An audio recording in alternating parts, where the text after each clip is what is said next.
Welcome to the Australian Finance Podcast, a podcast for people who want to learn more about their personal finances and get the most from their money. This series is hosted by Kate Campbell from How to Money and Owen from Rask Finance. The Australian Finance Podcast is provided for educational purposes only. The information is general in nature and does not take into account your needs, goals, or objectives. What that means is the information does not apply to you specifically, so consider getting the advice of a licensed and trusted professional before acting on the information. Kate, welcome to this episode of the Australian Finance Podcast where we talk tax. Yes. So the two certainties in life, we've got death and taxes, but today we'll just talk about one of those. So that's a good episode idea for the future. What's that, death? Yeah, like what happens to your finances? Oh yeah, okay. Maybe we'll save that for winter next year. Well, we definitely could. It's probably appropriate. Most people don't talk about it. Anyway, in this episode, we're talking about another fun topic, which is tax. We're going to give you a quick overview and answer why we pay taxes. Yeah. How we pay taxes, some of the taxes that you'll come across. And I believe, Kate, you're going to kick us off with a lovely story about taxes many, many centuries ago. Yeah, well, tax collection actually dates back to the very beginning of history and among a couple of other things that I probably won't say here, but they're one of the first recorded jobs in history. So back then, the kings or the pharaohs would collect taxes to build their pyramids and castles and palaces, and fund wars and crusades. And all sorts of public building projects. So they were quite advanced. Some of the societies back then, like the Roman Empire and Babylon. Yeah, so they're massive, massive societies, and they did this by collecting taxes and managing public works and all sorts of things and funding wars and expanding their empires. So tax collection has been a pretty early job. Mm-hmm. And I think it's quite interesting back then because often tax collectors were quite wealthy because no one was... they'd go off and they'd have to, I don't know, walk or take a horse or something in between all the really remote towns, and they could obviously pocket probably quite a bit on the side. For sure. But why not? Now it's the ATO is kind of a faceless beast. It is. So I think you've actually got a story here, right? Yeah. So I'm copying this from this website online I found, but they said that during the various reigns of the Egyptian pharaohs, tax collectors were known as scribes. And during one period, the scribes imposed a tax on cooking oil. Now, to ensure that citizens were not avoiding the cooking oil tax, scribes would audit households to ensure that appropriate amounts of cooking oil were consumed, and citizens were not using other products and substitutes for the taxed oil. So I guess that's... Yeah, so what you'd back have like then you were having audits, they were checking you were using the required amount and not trying to fudge the system. Well, it's probably because oil and those types of commodities, right, were like the currencies of the time. Yeah, and I think it's really interesting because often back then we weren't paying Australian dollars in tax. They were paying all sorts of things like jewels, farm stock. I mean, often they might, if you had a big farm, they might take 5% of your sheep back to the castle with them. Or different produce. They might, often grain, that was a big commodity back then, and they'd take a percentage of your grain and your harvest as well. And precious metals have always been quite a popular thing to collect as taxes. Okay, let's fast forward to now and away from grains and oils. And I kind of fell down a rabbit hole when I was doing some research for this episode. I find it fascinating that they taxed on cooking oil of all things. Yeah. What is the country, this is a pop quiz, what's the country with the highest tax rate? Well, bang. One of the ones I found online was Sweden, but it's actually one of the happiest countries in the world. What's the tax rate?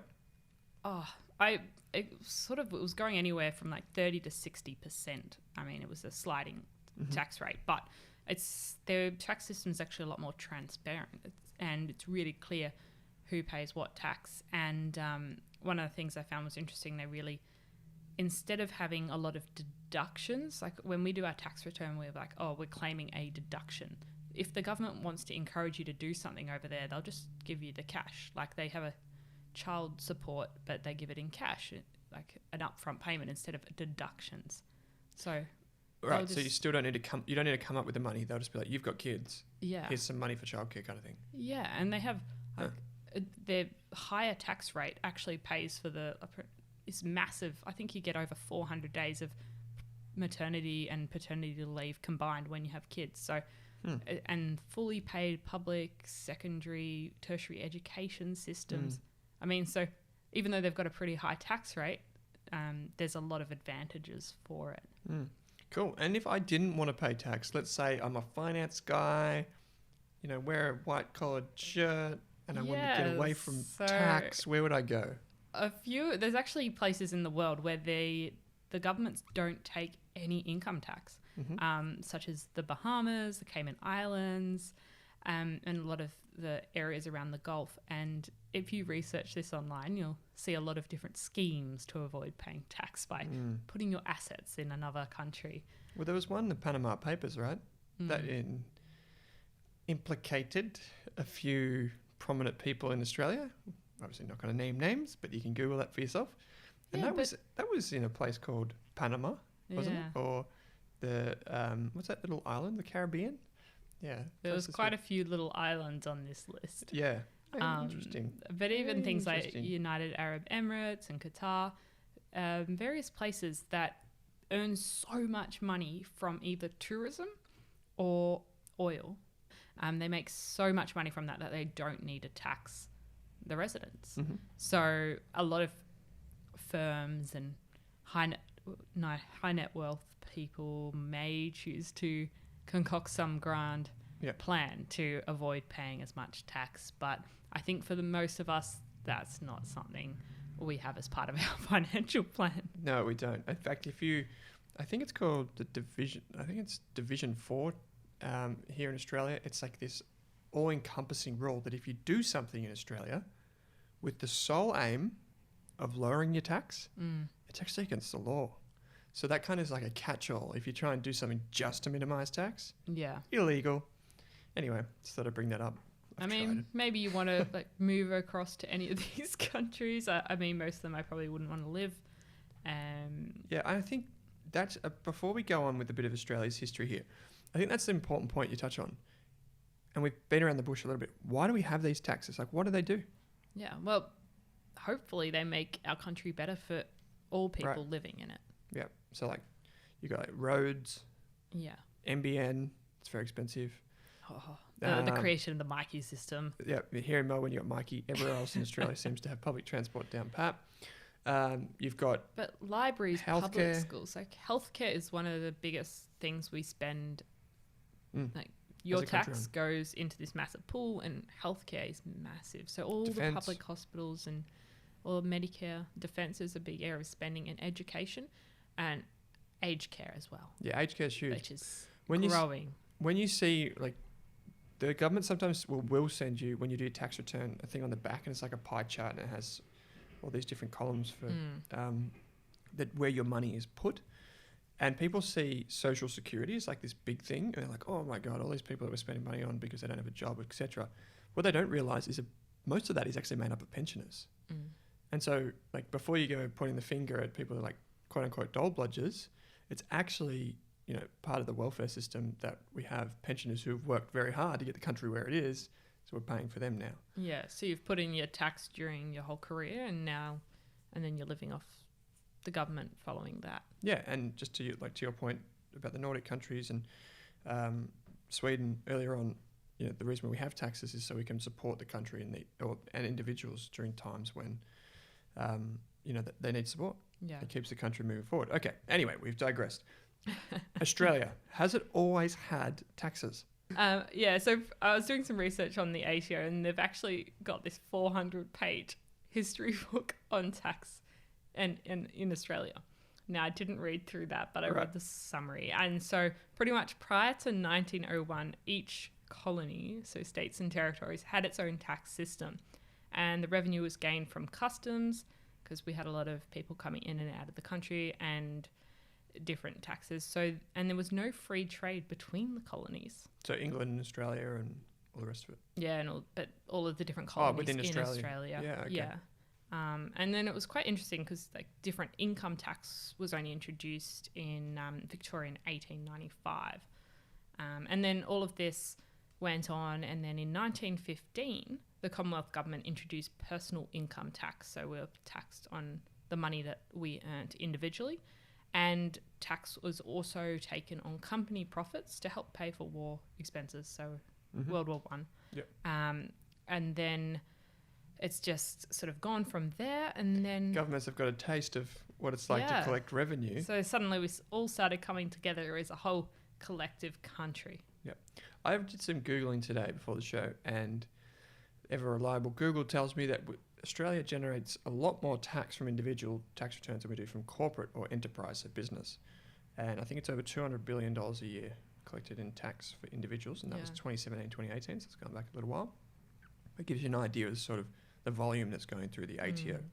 And we've talked about the ATO, so just so we can be clear what that means, it's the Australian Tax Office. So they're responsible for tax, monitoring the revenue of the government. And we'll get to it in a minute, but the way the tax system works in Australia, which is different to some countries overseas, is that, and this is for people that obviously have just arrived here, but everyone will know that you report your own taxes, and the ATO takes it as provided unless they do an audit or unless it raises a flag with their supercomputer that checks everyone's profiles and goes, hold on a second. If you seem out of the ordinary because you're spending $5,000 on dry cleaning. Yeah, exactly. That's going to raise a flag in the algorithms, and then it's going to pop up, and then someone at the tax office is going to look at that.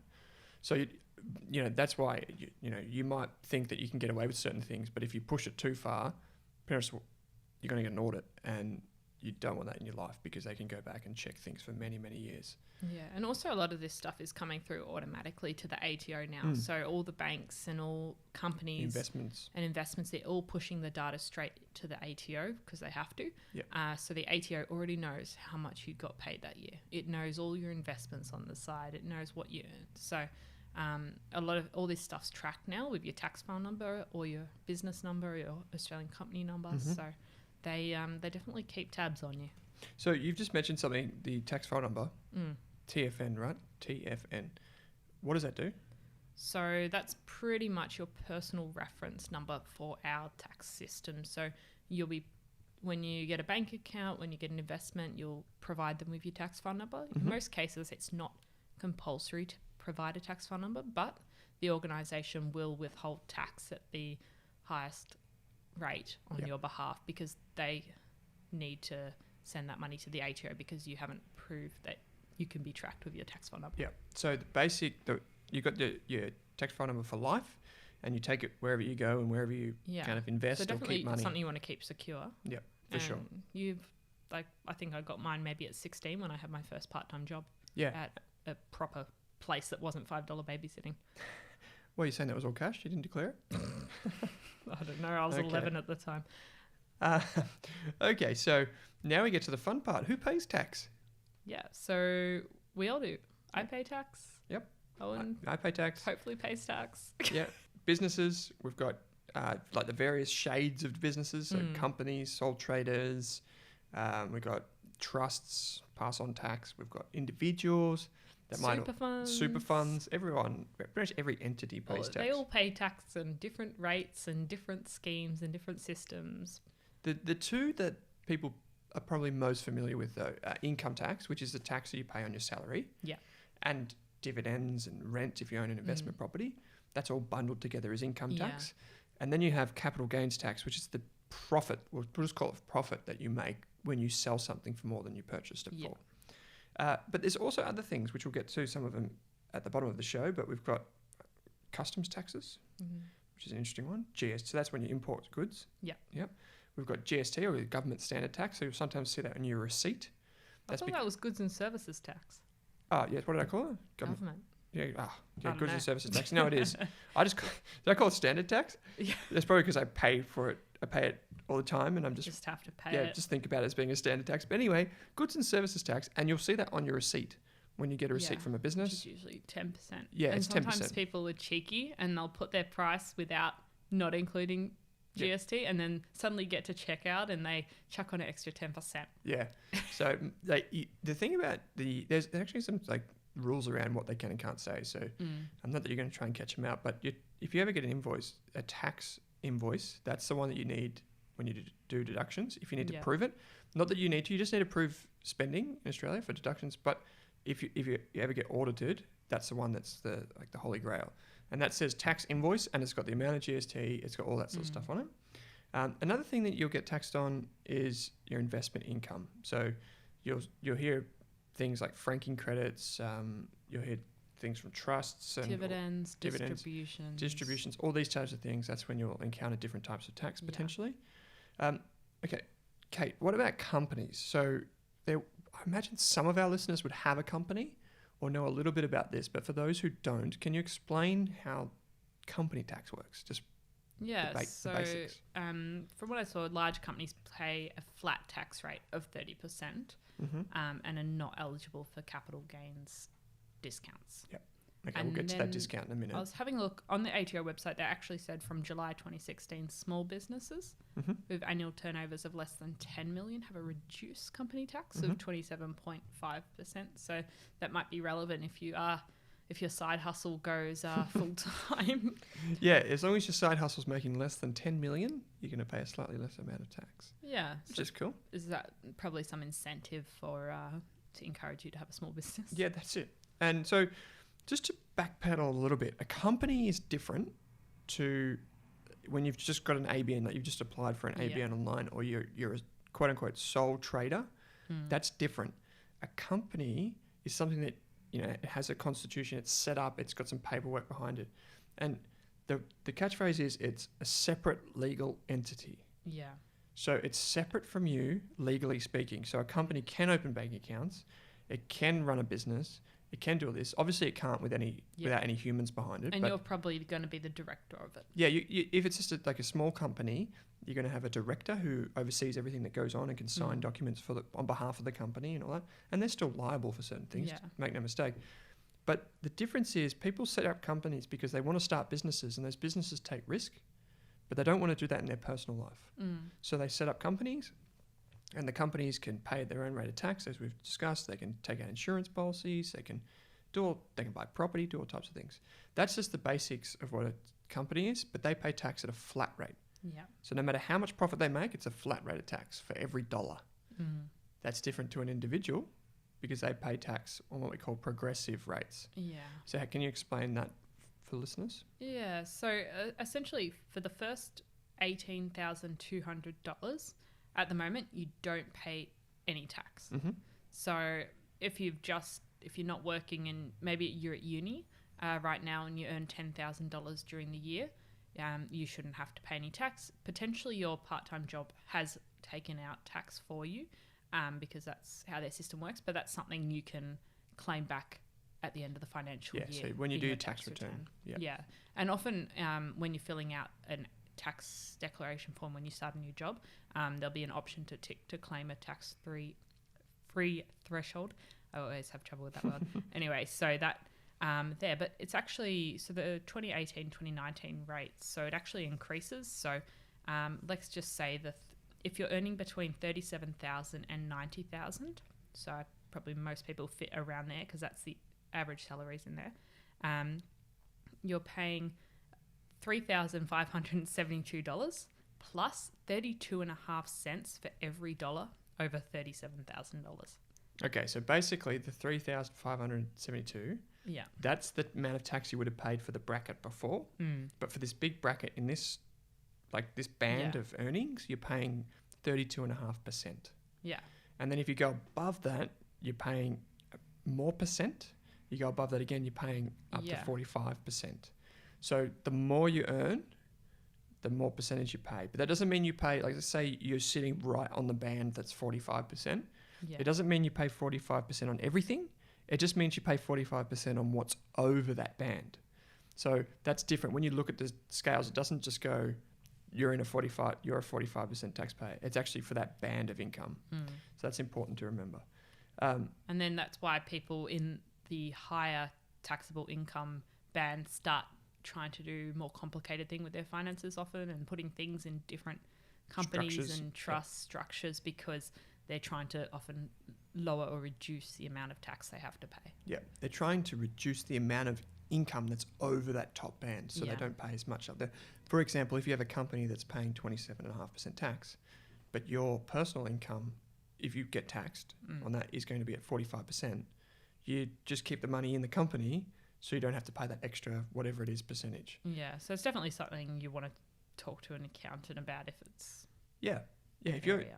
yeah, and we've said it before: side hustles, businesses, people that do freelance work, tradies, all those types of people run your own business.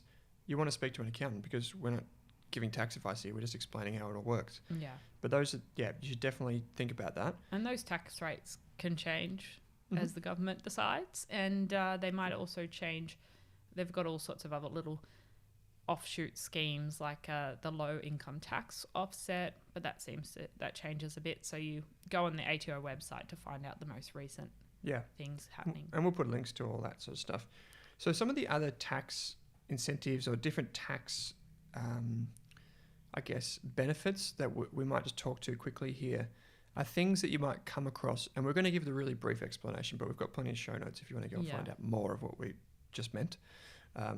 So one of the things that you'll get, most people get if they're on PAYG, pay as you go, you'll get superannuation. So your employer puts that in either monthly or quarterly, and you should see that appear in your super account every month or every quarter. So that's what is for your long-term benefit. And the difference between the money that goes to your super fund and the money that you get in your pocket is that the money that goes to your super fund only gets taxed at 15%. So if you are someone that makes a lot of money and you have a tax rate of 45%, Quite a bit of difference. it's there. quite a difference. So you want more money to be going towards your super fund if you can. Mm. Now, to stop people putting all of their money in there, the government has put in some brackets and you can't go over that certain amount before you're taxed a little bit more. But that's why so many people put money in super. And then once it's inside super, it's only taxed at 15% as well. So if you can invest in super, that's why there's a big incentive there because the tax rate is so low. That's why people put their money in there. Kate, do you know much about the Medicare Levy surcharge? No, because I think it kicks in once you get over 30. 90. Oh, yeah. No, So 30 years old. Yeah, it does. So to encourage people to have private health insurance, once you hit, I'm just saying 30 here, but it's definitely, if you don't have private health insurance after that stage, you actually pay an additional Medicare levy. So that probably also helps fund the public healthcare system. Yeah. So the way this works, and this is a really, really confusing aspect of the tax law and where it intertwines with insurance, is there's two different things. There's the Medicare levy and there's the Medicare levy surcharge. Yeah. So the surcharge applies to singles earning over 90 or families, couples earning over 180. Yeah. So it's an extra percentage on top of the levy that you're already paying. The Medicare levy's in place, applies to everyone, and that's to pay for our health system. Yeah. The surcharge is to penalise people that earn good dollars And but don't have private health insurance for the full year. And that's their way of saying get private health insurance because you're wealthy enough to afford the premiums and have cover so you don't bog up the public system. But that seems to be the way most people are doing it anyway. But the thing is, you need to have, if you're one of these, I'll call them high rollers, if you're one of these people in this band, you need to make sure that you have the insurance for the full year. Not just for you can't just get it 1 week out from the end of tax year and be like, hey, I got private health insurance. It's not the way it works. And the thing that Kate was referring to about 30, so if you're over 30, you're going to pay effectively more on your private health insurance if you ever get it. Yeah. If you never get private health insurance, it doesn't matter. But if you do, then you're going to pay more for every year after 30 you didn't already have it. So the question for most young professionals in particular is, I'm 29, I earn $75,000 a year, but I can see myself earning over 80 or 90,000 in the next 5 years. What should I do? And that's a personal question. Do you want the safety net of private health? You might be paying a little bit more for the next couple of years before you're 30, but it might be worthwhile. So we've got some more information on that. You can and I think the ABC online did a really good tool to work out is private health insurance worth it for you, depending on your age, your income, your expected income. So I'll find a link for that and include that as well, because that was I did remember seeing that when we did I think we did the insurance episode, which was fantastic. One of the best yet, Kate. We'll provide some links to go back to that. But also, just one more thing before we wrap up on that. It's for hospital insurance, so private health hospital insurance. It's not for extras. Extras are just benefits that you get. Yeah, the government doesn't really care about the extras, the glasses and the physio. yeah, that's it. They don't care about where you get shop for your glasses. Next one is owning your own home. There are benefits that apply to that. And the most common one that people know about is if it's your primary residence. So this is your home. So you can't try and like fluff it. It's your home. It could be capital gains tax free. So while I'm on the topic, what is capital gains tax? It's when let's say you buy something for $10, you sell it for $11. That's a $1 difference. That's a profit to you, and you'll pay tax on that profit. Yeah. Right, just like you would with any other thing. But the way it's set up in Australia, there are a few benefits for people that own their own home, because the government recognises that it's most people's number one asset. Yeah. So if you buy a house today, you live in it, you do it up, and then you sell it in 4 years, you're going to pay less tax on that than you would if it was just solely an investment property. The one thing here, though, is just make sure you don't pimp your house out as an Airbnb or put it on stays or whatever, because if the ATO ever found out you're making money from it, it becomes a different type of because it's no longer asset. Your primary home. Yeah, that's it. It's a income producing home. Asset. Yeah, exactly. So that's capital gains tax, and we talk about the discount. Yeah. The government rewards people that invest for long periods of time, aka more than a year. Yeah, so they don't want you trading your stocks too often. Yeah, so if you hold your stocks or whatever investment you have for longer periods of time, you might pay less tax. So that's an incentive to bear in mind, to remember. Franking credits, there are some rules around this. We've got some videos which we'll include.